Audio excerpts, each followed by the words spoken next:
குரு பார்க்க கோடி நன்மை ஏன்? பொதுவாக ஜோதிட சாஸ்திரப்படியும் ஆன்மீக ரீதியாகவும் குரு பகவான் ஞானத்திற்கு அதிபதியாக கருதப்படுகிறார். திருமணம் போன்றவை தடையின்றி நடக்கவும், நல்ல வேலை கிடைக்க, உயர்கல்வி பெற என வாழ்வின் முக்கிய நிகழ்வுகளுக்கு குருவின் அருள் மிக முக்கியம். இதனை குரு பார்க்க கோடி நன்மை என்பார்கள்.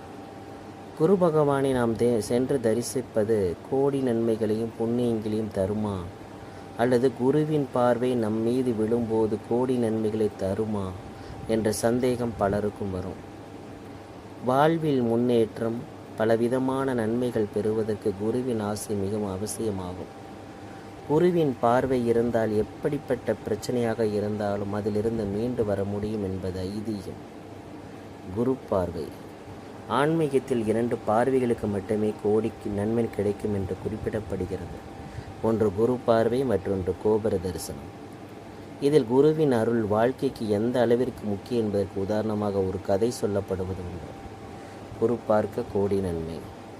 சோதிட சாஸ்திரத்தின் குருவான பிரகஸ்பதியிடம் தெய்வீக தன்மைகள் சாஸ்திரங்களை பற்றி அறிந்து கொள்வதற்காக சந்திர பகவான் சென்றார்.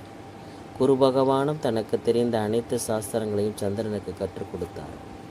அனைத்து சாஸ்திரங்களையும் கற்றுக்கொண்ட சந்திரனுக்கு தனக்கு தான் அனைத்தும் தெரியும், தானே அனைத்தையும் தெரிந்தவன் என்ற ஆணவம் ஏற்படுகிறது.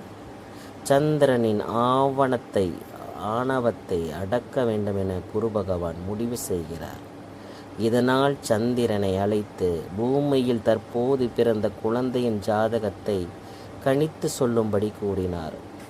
குரு சந்திரனும் அந்த குழந்தையின் ஜாதக கணக்குகளை ஆராய்ந்து எழுதினார். அந்த குழந்தைக்கு 1 வயது நிறைவடைந்ததும் பாம்பு கடித்து அந்த குழந்தை உயிரிழந்துவிடும் என்பதையும் கணித்து சொன்னார். சந்திரன் கணித்தபடி அந்த குழந்தைக்கு 1 வயது முடிவதற்கு சில நிமிடங்கள் மட்டுமே மீதம் இருந்தது. சந்திரனின் ஆணவம். அந்த சமயத்தில் சந்திரனை அழைத்து கொண்டு வான வீதியில் உலா சென்றார் குரு பகவான்.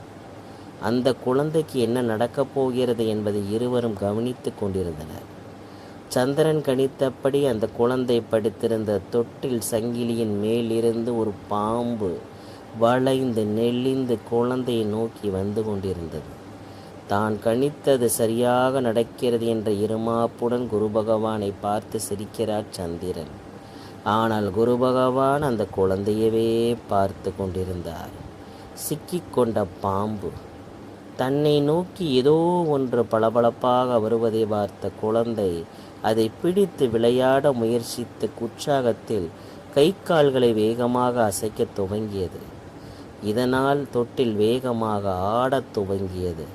குழந்தையை நோக்கி வந்த பாம்பின் தலை எதிர்பாராத விதமாக தொட்டில் சங்கிலியின் ஒரு துளைக்குள் மாட்டிக்கொண்டது. தனது தலையை மீட்கும் முயற்சியில் பாம்பு வேகமாக தனது உடலை சங்கிலியுடன் பின்னி முன்னும் பின்னும் அசைக்கத் துவங்கியது. இதை பார்த்து குழந்தை மேலும் உற்சாகமாக குதிக்க துவங்கியதால் தொட்டில் இன்னும் வேகமாக அசைந்தது.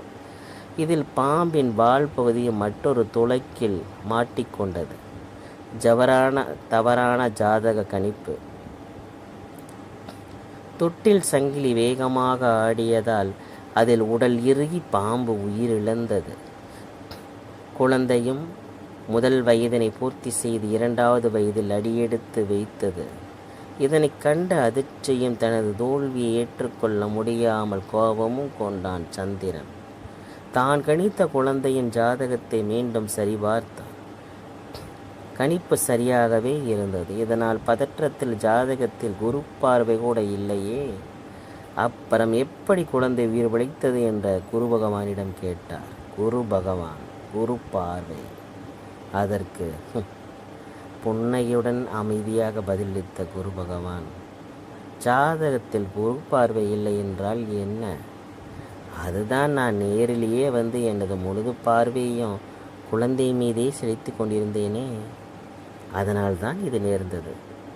உன் ஜாதக கணிப்பு தவறில்லை, ஆனால் அதனால் வந்த ஆணவம்தான் தவறு என சந்திரனுக்கு அவரின் தவறினை எடுத்து கூறி உணர்த்தினார் குரு பகவான். தனது தவறை உணர்ந்த சந்திரனும் குருவின் பார்வைக்கு இருக்கும் மகிமையை புரிந்து கொண்டார்.